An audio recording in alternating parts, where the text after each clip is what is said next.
first off, I'm so glad I got to talk to him, Coach Peichel, and thanking him for playing this game. This is really, really cool for our program. We all know the big schools in the state, and Rutgers probably the biggest one. And we're a small guy, and that he would bring us up here and give us this opportunity just says the type of man that he is. So I'm thankful that we got to do this. The next part is, you're getting ready to play them, and one of their young guys hasn't been playing. And then Ricky told me this morning early, hey, I think the young fella's playing. And I wanted him to play, okay? And this wasn't, I told the Big Ten Network yesterday, this wasn't I want him to play, put it up on the board. I love college basketball.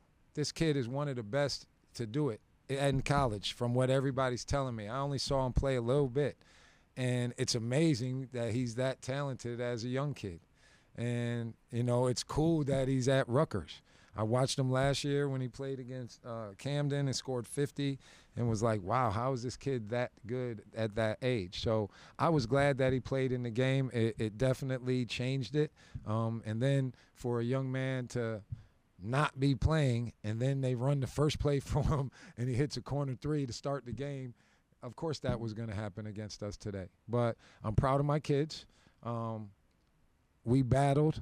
They got away from us a little bit. The bodies are just so big in the Big Ten. So we're 0-2 against the Big Ten this year. But my young fellow over here showed that we got guys that can play too. I know Coach Peichel said some nice things to me. So we're 0-3, 0-4, but we got a nice club, and we're going to be fine when this is all said and done. Hey, King. Despite the loss, Abdi had a really special night. How soon did you realize that he was gonna be on fire that way, and that he could carry your team through the second half when maybe Rutgers was letting up a little bit? Here's what you got to understand about Abdi. I've seen him do this all the time. Okay, this wasn't something like, oh my goodness, Abdi's hitting shots. When Abdi misses, that's when we're surprised. Okay, people don't know he's had an injury too. He has a groin injury right now. Most people wouldn't be playing. But he's a basketball junkie. I already told him he's not practicing tomorrow. He's not practicing Sunday because he really has an injury. But he's a basketball kid from a really good family that all he wants to do is make his family proud and just hoop. And we're lucky to have him. He showed you tonight. He can really, really get it going. But he showed me that every single day, okay? That he missed some tonight was surprising. The open ones that he just missed, that doesn't happen very often. And for him to break the record against Rutgers, who Coach Peichel and I know Jay are great defensive minds, for him to break the record, our school record that stood a long, long time. I think the former coach had it, Coach Calloway. Micah Seaborn hit 9 a long time ago, and Abdi broke it tonight. So that's a pretty cool thing, pretty cool milestone for my man. Now that you've had a chance to see him, what impressed you the most about Ace Bailey? Well, first, I have a young man, Jared Valencia, okay? He's 6'9", 6'10", 7'3" wingspan, but when you walked in, Ace is obviously bigger, okay? That he looks like a kid that's going to play in the pros. Jared's very slim, okay? So that was the first thing that caught my eye. It's like, whoa, man, he's obviously gotten bigger since he's been here.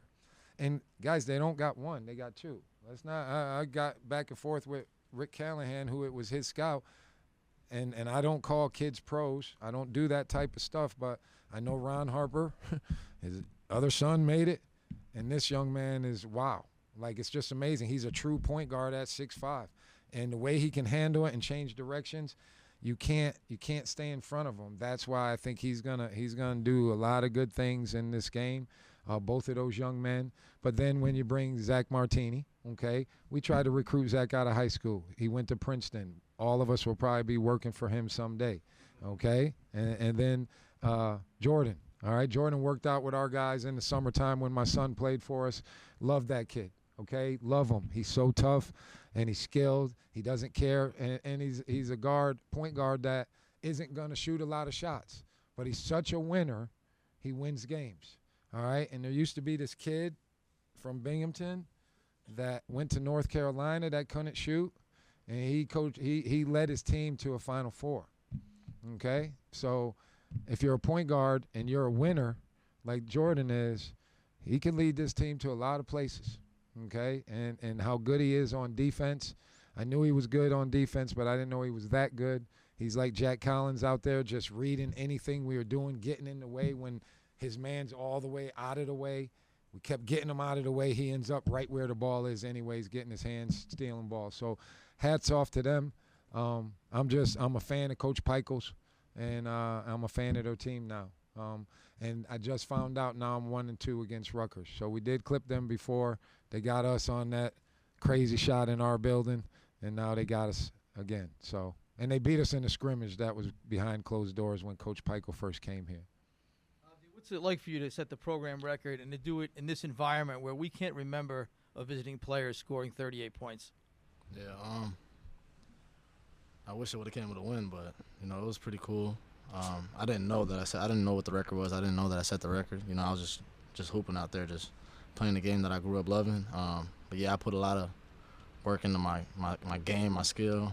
As you can see, I'm not like freaky athletic, 250 pounds, running through everybody. I gotta manipulate the defense, attack different angles. So I'm more of a smarter basketball player than like the physical basketball player. So that way I can get my shot off. And I'm at the top of the scouting reports now. So it's not like I'm just like a freshman last year where I could just come in and nobody knew who I was. And yeah, I'm putting a lot of work in my game. I'm confident.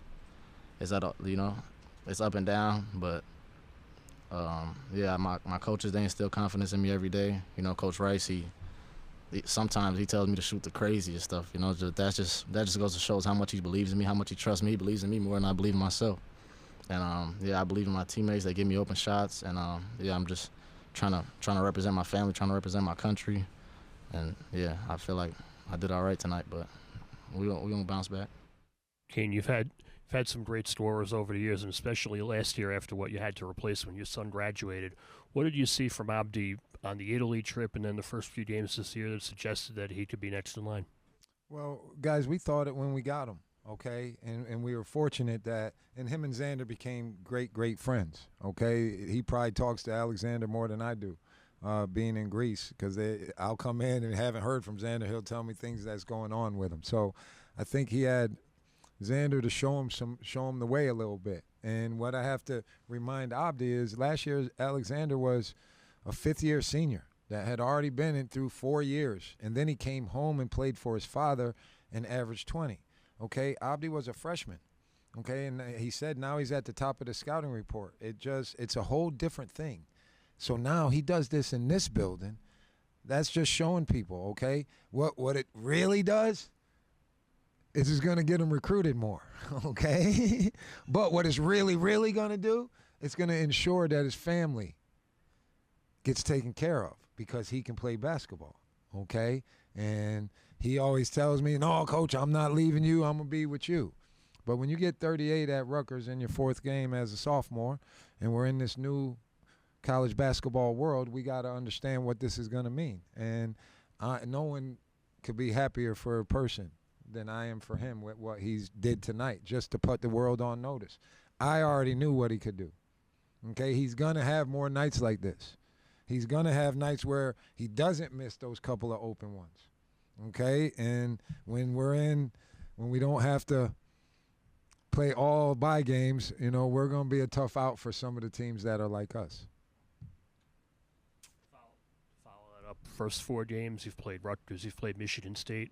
Despite the record, what positives can you take away from this group? Tonight, we battled, okay? And we played Temple the other night, last Saturday, Friday, and I told my team, I said, since I've been the coach, I never had a team not try like we did against Temple. And I was crushed. Okay? And we had to regroup quickly, and all we've been talking about. Then we went out to Northern, had to repay them because they came to our spot last year. That was probably bad scheduling, getting out there and then having Rutgers right after. So we're what I can take is we always have scheduled hard. This year we've had to play more games for budgetary reasons. But I got tough kids. I always keep my head up, okay? This is what we do.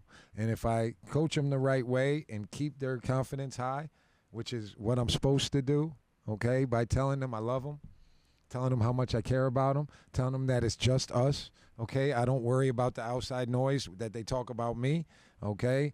I got you guys. And I'm always, I don't care if we lose 2 more, 3 more, it doesn't matter. I got these kids. I brought them here, and we will start winning games, okay? Like I said, this year's schedule was harder than any other one, but this year we had to do this. Most years I didn't have to schedule like that. I just did.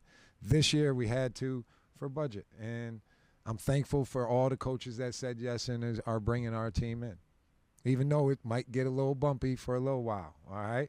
This one wasn't as bumpy as I thought it could get, but we still got to go to Wichita. We still got Auburn. We still got to go see my buddy Shah, okay? So we got some bumps, turbulence, so put your seatbelts on. Abdi, I was there last Friday. Not a good game. What was the difference tonight? And did you ever think that you would be the kind of like in the press box where we didn't expect to be talking about you, but we were. At one point, you were 8 of 12 from 3. So what was the difference between last Friday, this Friday, and did you ever imagine that you would have a night like this? To answer the first one, last Friday, I kind of just let my missed shots get to me. You know what I mean? It just messed with my head a little bit, so I wasn't giving as much effort as I could in everything else. You know what I mean? Because I could do more than just shoot the ball. You know, I'm a good passer. I could talk on defense. You know, rebound, do other things that I should be doing when I'm not making shots. You know what I mean? So, yeah, last Friday, I take the blame for that loss, even though Coach Rice is gonna say it's his fault. You know, but I'm the pioneer. You know, so when I get going or when I am down, everybody else is gonna reflect off that, regardless of what it is. You know, so. Yeah, so last Friday I put my team in a tough spot, and we didn't try out there. So, yeah, but we had some tough talks. We had some meetings and stuff. I watched a lot of the film, and yeah, I mean, my first couple games and stuff, my percentages aren't like nothing crazy, you know what I mean? But like, I have the confidence in myself that I'm one of the best shooters in the nation, one of the best scorers in the nation. You know, I tell myself that every single day, and I work on all these shots every single day. You know, so. Yeah, all it takes is for me to see is 1 or 2 go in, and then, you know, like, I can get hot quickly. But, yeah, to do it in this arena is real special, you know, but to have people like Coach Rice by my side and just uplifting me all the time, even when I do the most wildest stuff, you know, he's always had my back. He's like a father figure to me, you know. So I needed him more than he needed me, you know, so I appreciate everybody on the staff, especially him.